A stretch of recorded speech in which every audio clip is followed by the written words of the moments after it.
Shkëmbim eksperjencash dhe përmirësim të shërbimeve në fushën e biznesit. Kjo është organizata PUM e krijuar në vitin 1978, e që aktualisht po zhvillon projekte në më së 70 vende të botës, duke realizuar rreth 2000 të tilla çdo vit. Qëllimi i kësaj organizate holandeze, e cila ka një eksperiencë prej më shumë se 35 vjeçare, është bashkëpunimi me ndërmarrje të ndryshme në botë si dhe biznese në prodhim për cilësimin e produkteve në fushën e menaxhimit dhe të tjerë. Së fundmi PUM është ndalur edhe në qytetin e Gjirokastrës, ku ekspertë veçantë kanë kushtuar rëndësi kryesisht biznesit të hotelerisë turizëm si një ndërrisit më efikase të këtij qyteti. Anduena Caca, drejtuese PUM në Gjirokastër, pohon se eksperienca e të huajve jepet në mënyrë të drejtë për drejtë, pasi këta të fundit vinë dhe punojnë pranë biznesit lokal.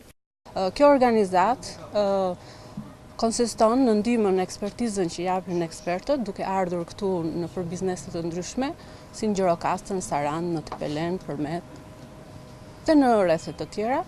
Dhe ata vinë në biznese, punojnë bashkë me ta dhe japin atë ekspertizë që kanë akumuluar gjatë jetës së tyre.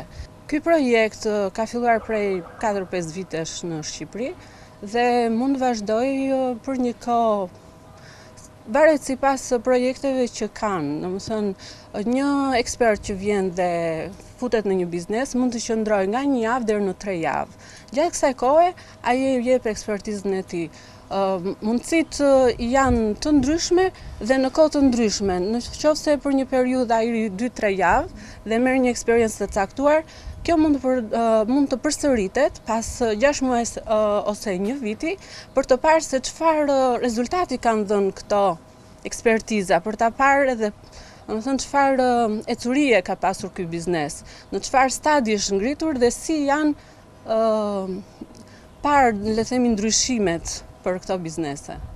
Pieter van de Graaf, një vullnetar nga Holanda, tashmë prej 2 javësh po operon në një prej bizneseve të Gjirokastrës, duke dhënë ndihmë për menaxhimin e hotelerisë dhe zhvillimin e mëtejshëm. Ky fundit e ka cilësuar Gjirokastrën një qytet të këndshëm dhe shumë interesant, por sipas tij problemet këtu për industrinë e hotelerisë mbeten ato të njohura tashmë se turizmi është një ditor. Turistët që vinë këtu vetëm gjatë njëstine, ndërsa në dimër ata vinë shumë pak.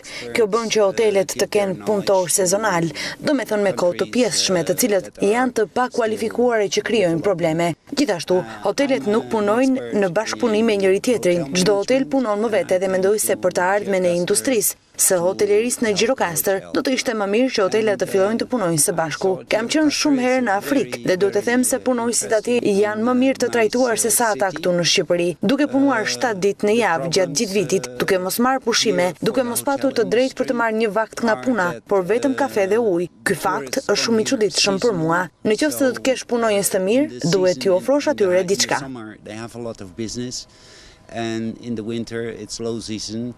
Which means that they have a lot of... Tashmë organizata PUM do të vijojë të jetë pjesë edhe në qytetin e Gjirokastrës, ndërsa bizneset që do të ofrojnë të bashkëpunojnë do të marrin edhe risitë dhe eksperiencat nga kjo e fundit. Kemi më shumë informacion, domethënë se si mund të punojmë, si mund të ecim në të njëjtin kohë. Dhe për mua ja vlen shumë që të tëra bizneset të marrin nga një ekspert të tillë, që të ngrihen në nivele ku duhet që të presim dhe turistët dhe të gjithë që vinë në biznesin tonë dhe në Gjirokastër.